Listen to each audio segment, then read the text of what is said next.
Hey everyone, and welcome back to Ontario Cryptids. Well, my Saturday started off on the wrong leg, so to speak. I had issues getting my editing software started, so I had to clear some space off my hard drive, and like most computer issues, that took some time. I actually wasn't sure I was going to get an episode up today, but thank God I was able to resolve my issues. Anyways, I'll be sharing 2 encounter stories today. The first comes from a Reddit user named Fondue Extreme, and the second was sent in to me by a fellow viewer subscriber, so let's get started. On another note, if you've been enjoying my content, why not take a quick second to hit that subscribe button and hit that notification bell.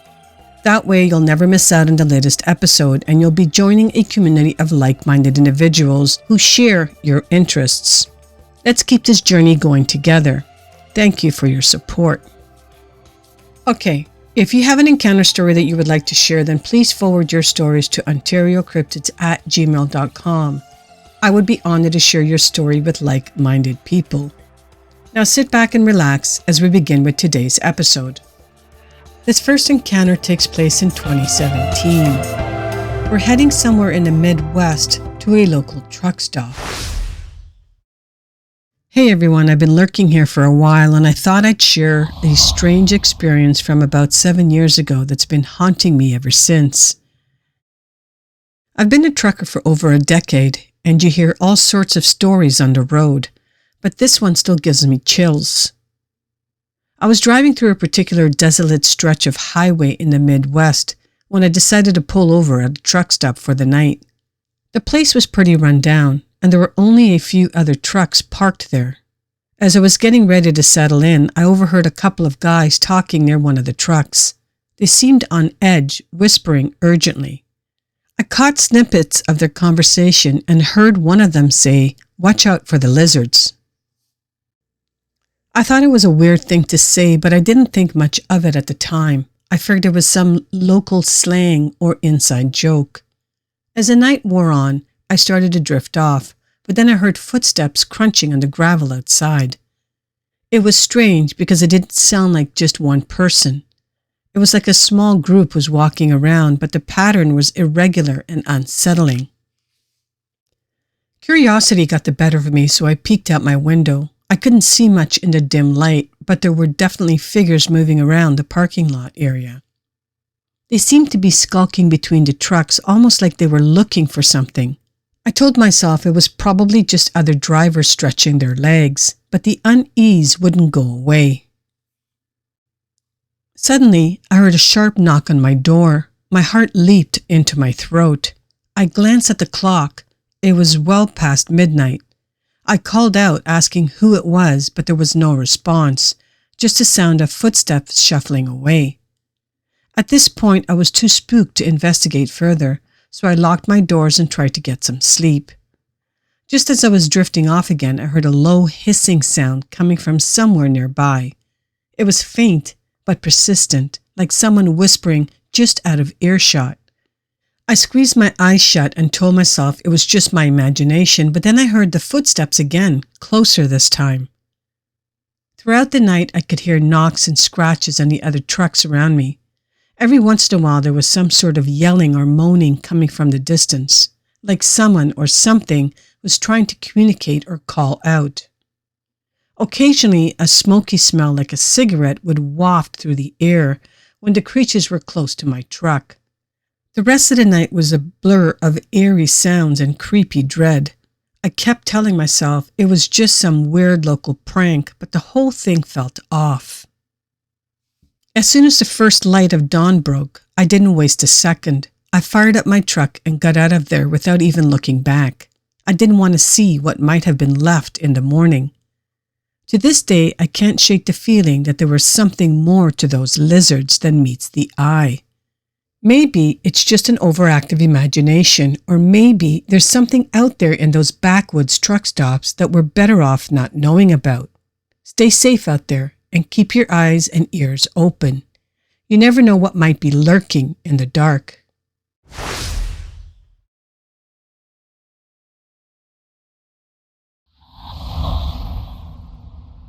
This next one takes place between 2015 and 2017. we're heading to Stewart County in Tennessee, and we're going to land between the lakes. I have to preface this by saying that I have permission to share my friend's experience, providing I change his name, my name, and the names of our wives. You can see my real name here, but I will go by Mike in the story to respect the wishes of my friend. Thank you, Mike. Cody and his family moved from Pennsylvania to my hometown of Valley Station, Kentucky, which is basically a suburb of Louisville, back in 1994. At the time, I was a sophomore in high school. Not really popular, but not what you would call unpopular either. I was an average kid who had friends, although I wasn't extremely close to any of them. At some point, I began to notice this new guy that shared a couple of classes with me, and over time we began to get to know each other. Those early talks and banter between us laid the foundation of our friendship, solidifying it over the years and up until this very day. After high school, Cody joined the U.S. Army Infantry, and I went to work at Ford Motor Company for a few years, until leaving so that I could work with my girlfriend Misty, who is now my wife, at her photography studio. Now in the future, Cody received an honorable discharge from his service after both his initial enlistment and then the re-enlistment period afterwards. He moved back to Louisville around 2005 to an area called St. Matthews and lived there for 10 years before moving to north central Tennessee for 2 more years and then ultimately moving to Port Charlotte, Florida, where he lives currently along with his wife, Annie. Cody and I always kept in touch by frequent text messages as well as phone calls, so one of us randomly contacting the other is by no means uncommon or unusual. Here's the part where I need to let you know that my friend uses very salty language, and quite often at that. It's just who he is, the man who has no speed bumps between his brain and his tongue. Whatever he's thinking, he just says it. I'm sure we all know someone like that, right? I'm going to censor some of the things he said since you undoubtedly have youngsters who's listening to your channel. Anyhow, in very early 2024, he called me and asked if Misty and I would like to come to Port Charlotte to visit him and Annie and to make a little vacation out of the trip. I told him that we'd be delighted to come and visit him and his better half, and we agreed that the mid to late part of May would be ideal. Now fast forward to the middle of May, and Misty and I are now in Florida. We are staying at a condo, but it's only a few minutes away from where Cody and Annie reside. After the greeting and catching up, we had a meal together in the dining room. I'll spare you the details other than to say that the meal was delicious, as was the dessert. Annie is quite the cook. The women were cleaning up the dishes and both knew that we guys were looking to talk one-on-one and catch up some more.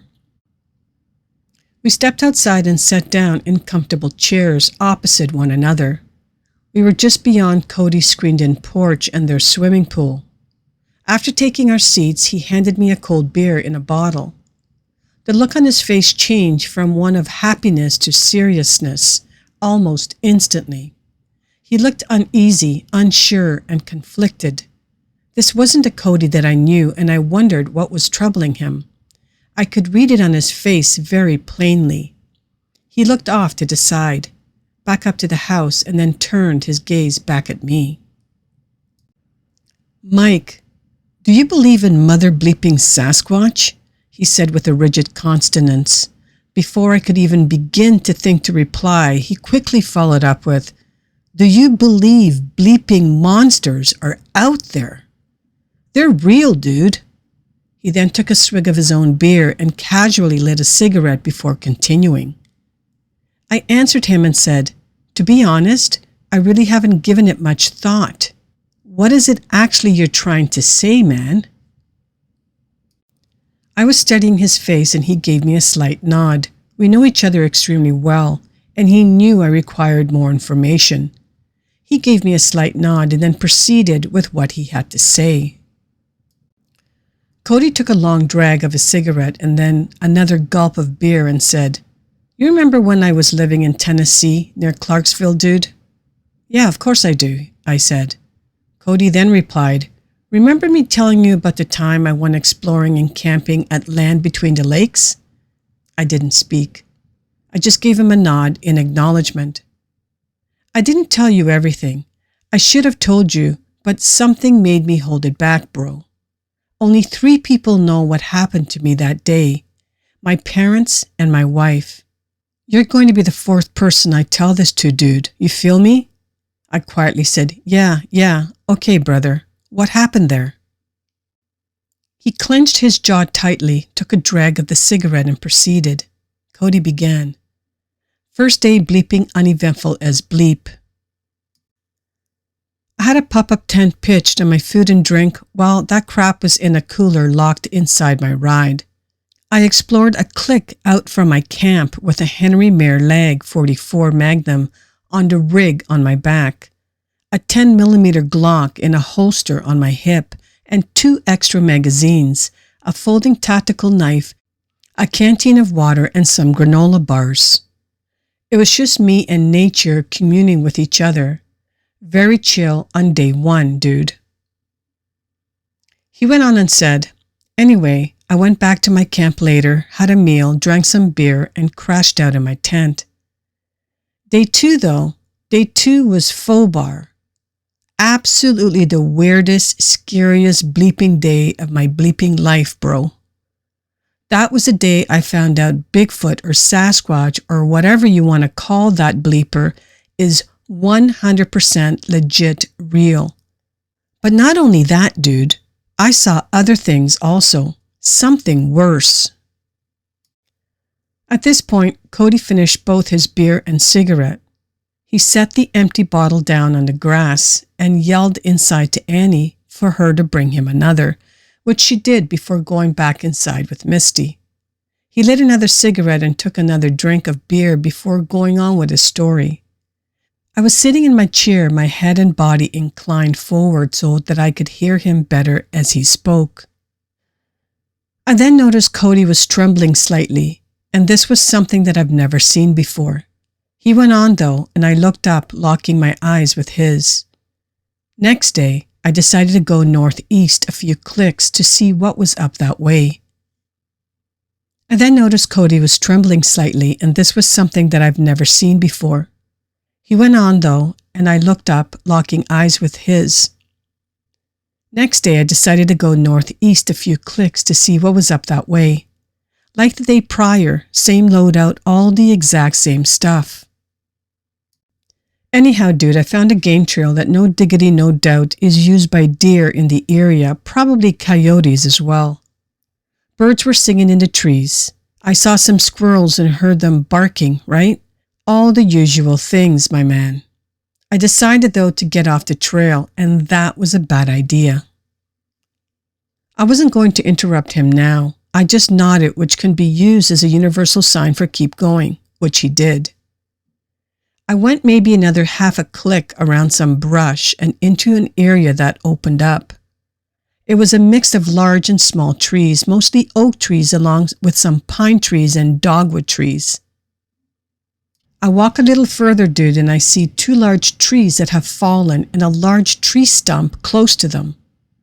As I get close, I hear sounds of a deep growl beyond and forward of the fallen trees and stump. I'm guessing 40 meters because visually, no line of sight from where I am. I'm not scared because I have my carbine, my pistol, and I'm thinking, okay, this is a coyote or maybe a bobcat. Has to be, right? So I creep up another 4 feet or so until I'm at the base of the stump, and that stump was wider than I am, so an advantage for me. I slowly, and I mean really slowly, raise my head until just my eyes are looking over that stump so that I can see what I'm dealing with. That's the bleeping moment I found out mother bleeping monsters are real. I'm now wondering what the big reveal is. Cody already mentioned Bigfoot, but he also implied that the existence of something else, too.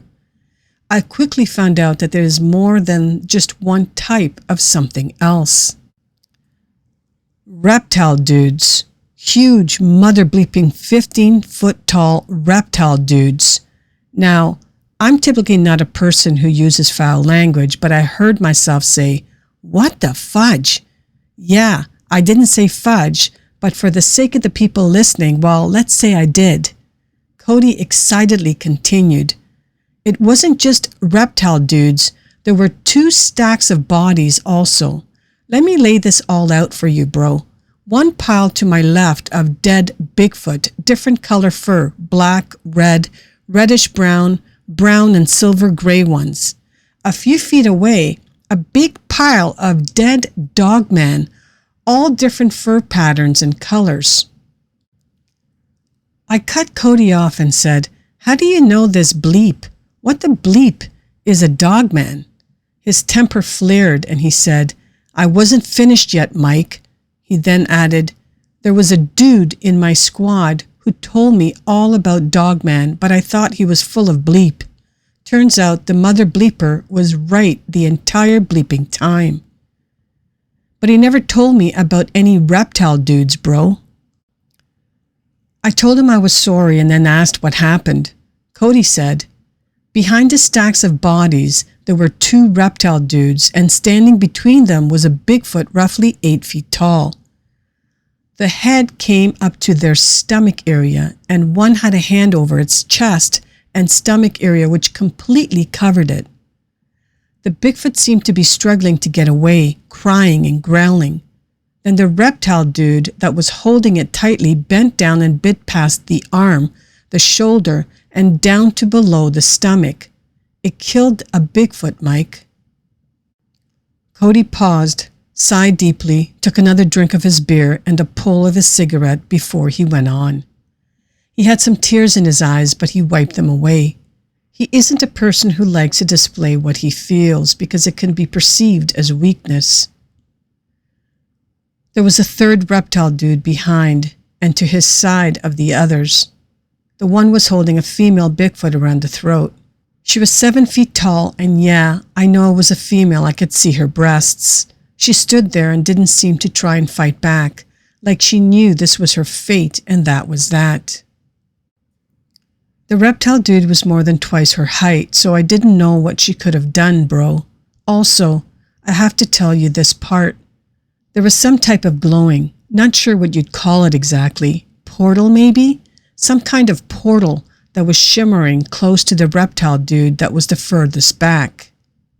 Cody paused again, and I didn't know if he had more to say. I finally asked, "Can you give a description of these reptile dudes, brother?"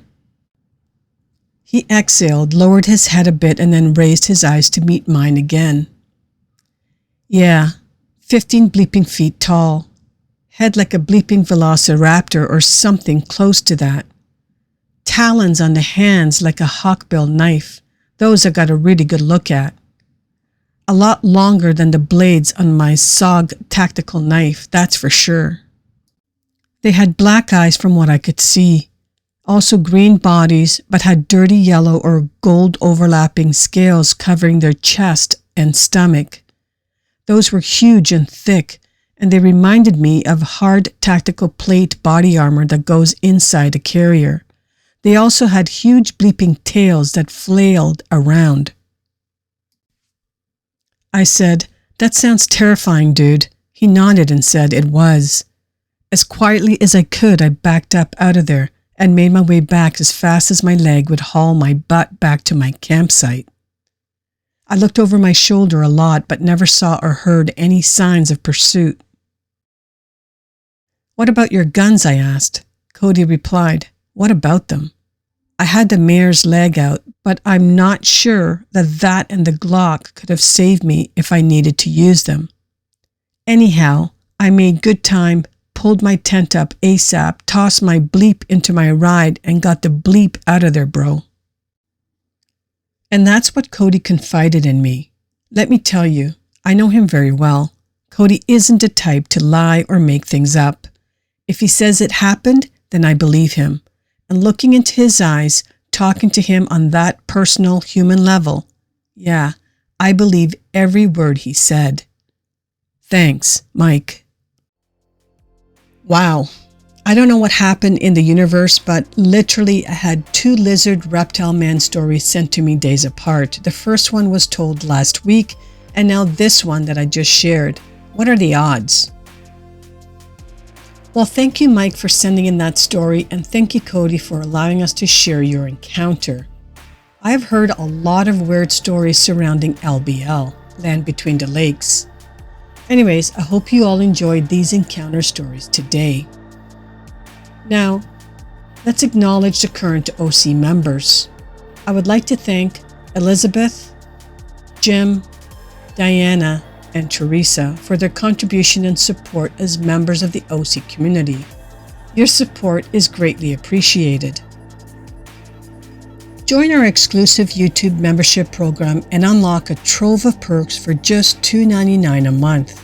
The perk grants you access to special emojis, membership badges, direct interaction with our members and myself by obtaining access to the OC Discord channel where you can join in on our weekly members chat, as well as early access to my content plus more.